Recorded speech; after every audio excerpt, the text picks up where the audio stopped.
Hello everyone, Michael here for Tactica Imperialis. Welcome to today's video. Today is going to be the second episode of An Aelfen Adventure, my Age of Sigmar hobby project. For some reason, you like the title. I don't know why, but the comments I've had so far like the title. So we're going to keep with it, annoyingly. Today is going to be a quick update showing off the units I have painted since the last update that I did, as well as talk about a game that I played actually earlier this evening at the time of recording, and explain how the new units actually performed as part of the rest of my army and stand alone. We're also going to quickly discuss some things going forward, what we're going to get, where we're going to go, and yeah, that's pretty much it. So leave a like if you enjoy the episode, and make sure that if you've missed the first episode to click the link in the description to go and check out the Aelfen Adventure playlist. So with that all out of the way, let's get on with the second episode of Aelfen Adventure. Starting us off in today's episode, I have completed my unit of 10 Witch Elves, which is pretty good. I had 5 done at the end of the last episode, but I managed to get the remaining 5 painted up, done some transfers, done a bit of extra work on them, and now they're ready to go. I have actually played a game with them as well.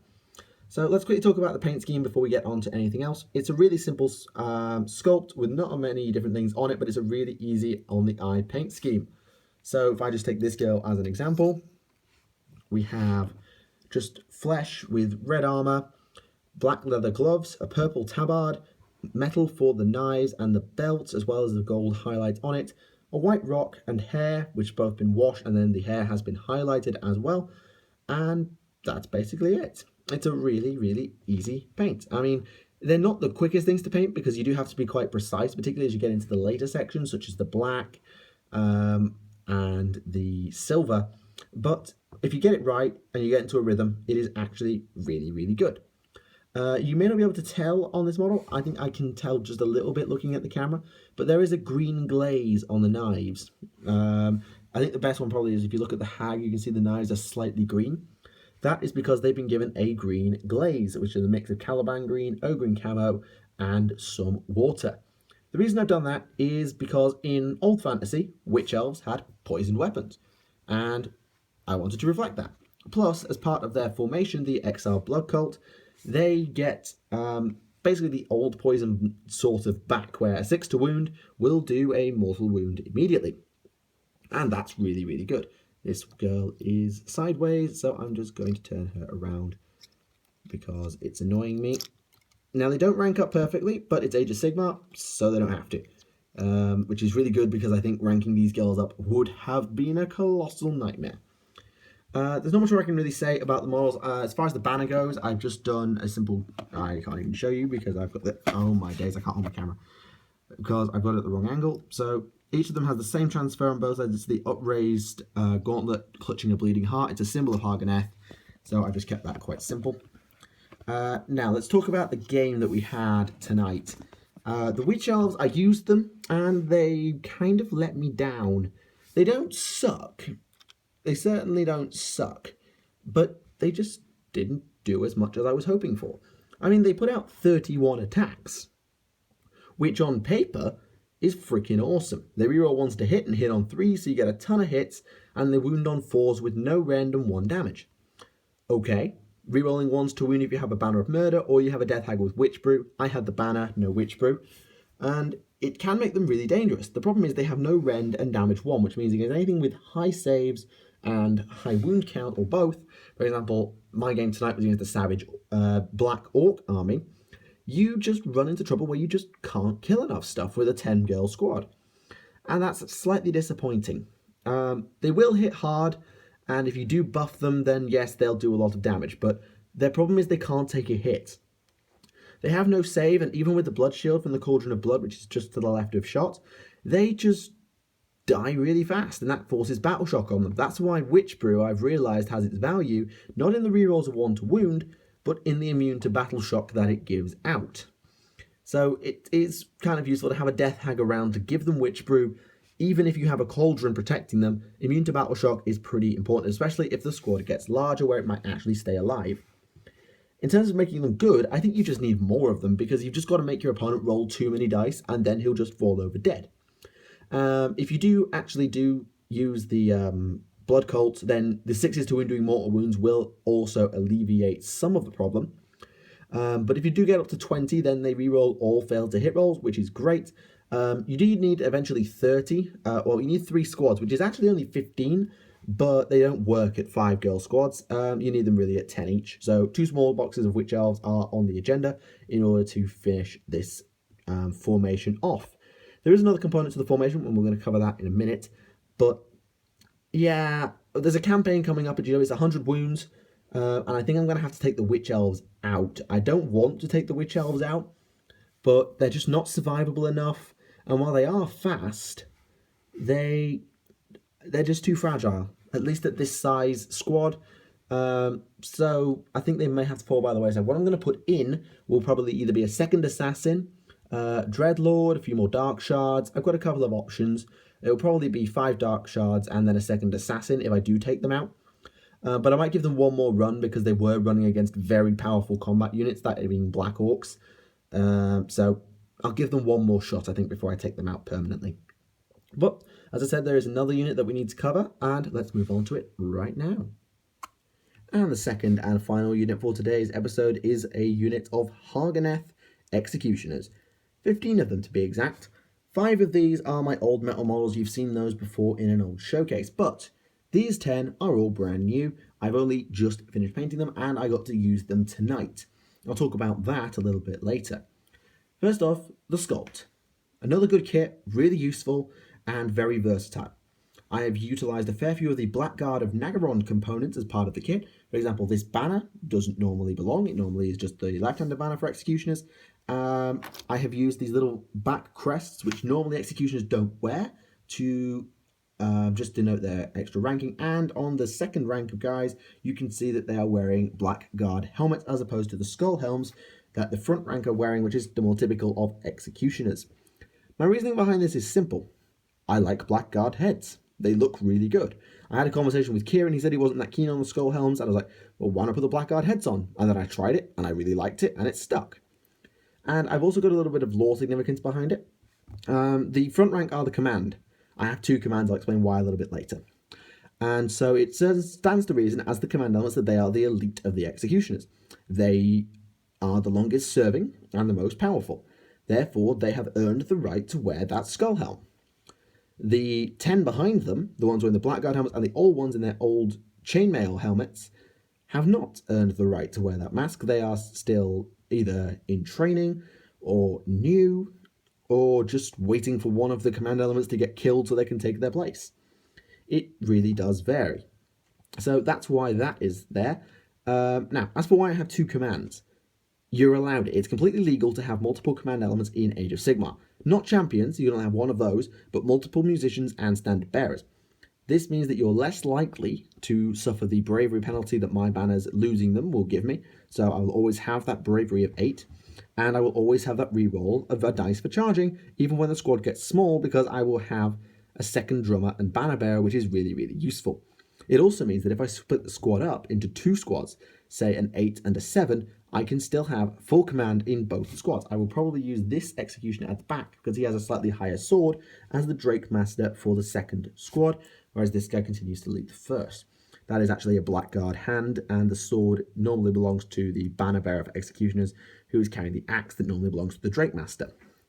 As I think I also mentioned, these little crests at the back, they're not normal for Executioners. I just really like them on the backs. They add a bit of extra height and imposing power. They almost look like devil horns in a way, because I've done them in red. Shows that these guys are truly powerful and scary. I don't know, I just like it. Plus, it fitted the Blackguard helmets better. Now, paint scheme. Let's talk about paint scheme. Again, they have the red armor, the rest of my Dark Elves, with purple robes, and blue as a spot color, as I have been tending to do of late.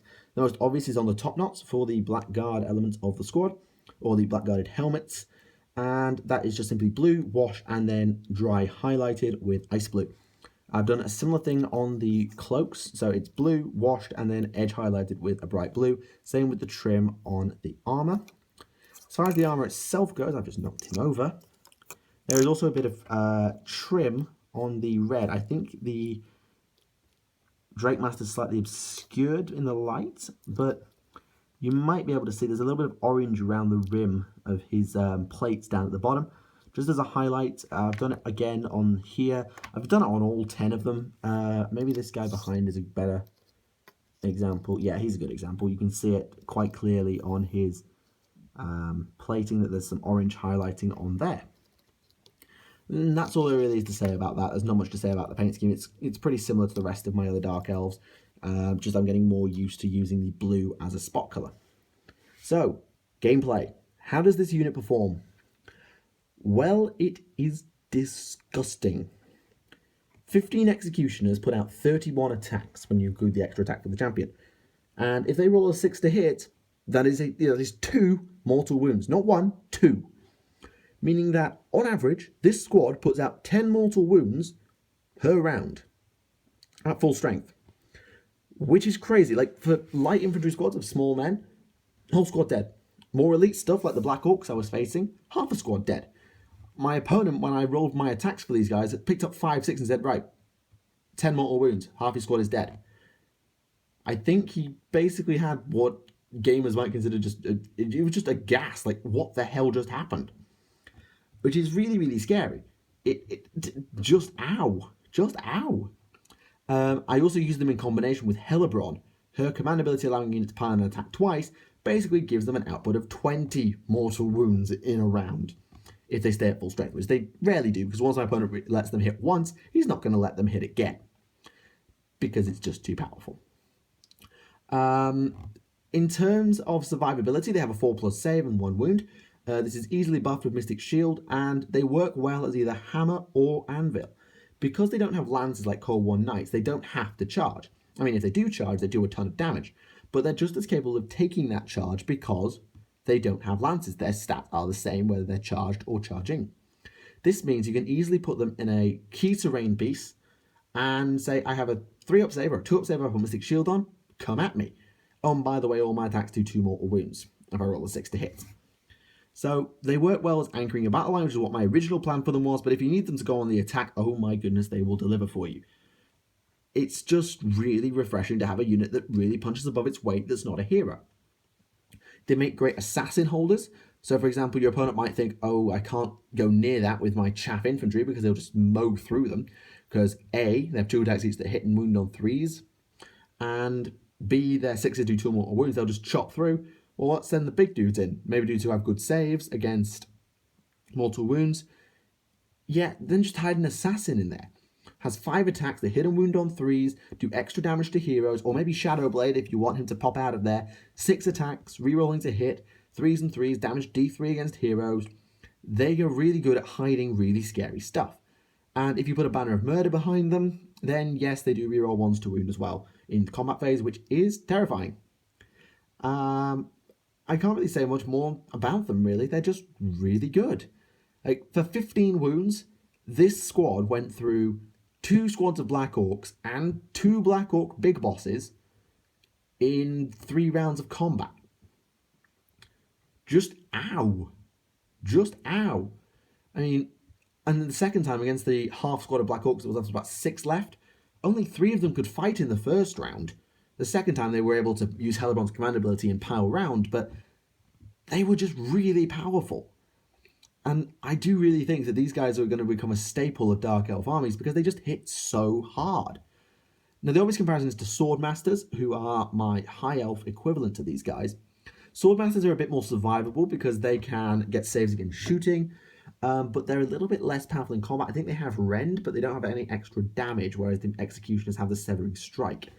So I don't know which is better. I think it's all down to your RNG, really. As for... I do need to repaint these 5 now to match these. I mean, they've got the red armor and gold trim, which is the main thing, but a bit of the side plating, top knots, and the trim do need to be repainted, but that's something that I'm going to get on with in the near future. In terms of where I'm going next, I think I'm kind of happy with where I am at the time being. I have just shy of 130 wounds, which is already more than my initial plan for the year. Once I get 2 squads of Witch Elves, I will be up to 150, and I've completed my Exile Blood Cult, which is pretty awesome. And I think from there I will probably get some Bleak Swords, which was still the initial plan, and that Lothern Skycutter that I keep talking about. I can't really say much more, really. I think I've covered gameplay, painting, future plans. yeah, that's just about it. As far as that campaign's coming up, I'll just give a bit more detail on that. It's 100 wounds per side. No more than 50 can be spent on heroes, monsters, and war machines. I'm well below that limit now, thanks to these executioners blocking out a huge chunk of wounds. So it's basically about gathering relics. So you go digging around for treasure in terrain pieces, and then there's one relic in the center of the board. Once you find treasure on both sides of the board, you can go and get that relic, and then you've got to get it off the board post haste. Now, my army is at an advantage and a disadvantage in this sort of campaign. Its advantage is its elves, and elves are fast. They're not as fast as my high elves because the cavalry is a little bit slower, because core ones are movement 10 compared to the movement 12 of dragon princes, etc. But they're still fast. Witch elves, if I keep them in, move 7. Normal elves move 6. They outrun everything in the game. And if anything wants to charge them, well, they're never going to catch up. The other upside that they have is that they hit really damn hard. The executioners hit really hard. The cold ones, if you put Hellborn's command ability, hit really hard. So they can be easily used to just wipe out enemy resistance in certain areas of the board. The downside is that the way I play them is quite defensively. I rely a lot on shooting. I have a squad of Dark Shards, a squad of Corsairs, my Medusa, 2 Sorceresses, and a Bolt Thrower, taking up a lot of wounds. I mean, they're bad in combat, but I rely on my Cold Ones, my Executioners, my Witch Elves, and my Cauldron, pretty much, to carry me through because my other units can't fight. I don't know if I'm playing them right if I do that, but I haven't lost using that combo yet. Because the Dark Shards and Corsairs can keep digging me up treasure on my side of the board. The Cold Ones and the Witch Elves can easily get some treasure on their side of the board, and then I can easily use the Executioners to take the center of the board, hold the relic, and kill anything that comes near them by having like a 2-up save and then dealing 2 mortal wounds to anything that comes close, and then just backing away quickly, maybe passing it on to any surviving Cold Ones if I have any, and or my Sorceress on Cold One, who is my particular delivery system, and then charging off the board into the Realm Gate in the corner and winning the game. The issue I'm going to have is if I face quick armies or large armies, I might not be able to whittle them down. That's why I have the shooting element. The Dark Shards and Corsairs crossbows are really good at whittling down infantry, and the damage 2 option of Reaper Bolt Throwers, if you can get it, or 6 to wound, do give you a little bit extra chance to whittle through stuff, and a Bolt Thrower pretty much killed an Iron Blaster in 2 rounds. So they are pretty useful at getting through stuff, but I'm a little bit unsure how it's going to go. Monsters, I'm not worried. Heroes, I'm slightly worried. Infantry, I think, and large forces is what's going to drag me down because weight of attacks will just do me in. But I'll let you know how the campaign goes. I might not update next week because I'm going to have no new models to speak of. I haven't bought any Games Workshop this week. I was debating buying some more Witch Elves, but thought better of it. And yeah, that's pretty much all there is to say. So that is the end of the second episode of An Aelfen Adventure. I do hope you've enjoyed the video. Make sure to leave a like if you did and leave any comments down below. I'll always read them and try and reply to them if I can. And if you have any suggestions, then do feel free to get them in there because, as I say, I'll read it. Also, make sure to subscribe if you haven't done so already. We're nearly at 650 subscribers, which is pretty mind-blowing. We'll nearly be up to 250, which is going to be awesome. So, thank you very much for watching the video. My name is Michael for Tactica Imperialis. May the Sithari, the Dark Gods, be with you, if you're a Dark Elf player anyway. And I will see you all in the next one. Bye for now.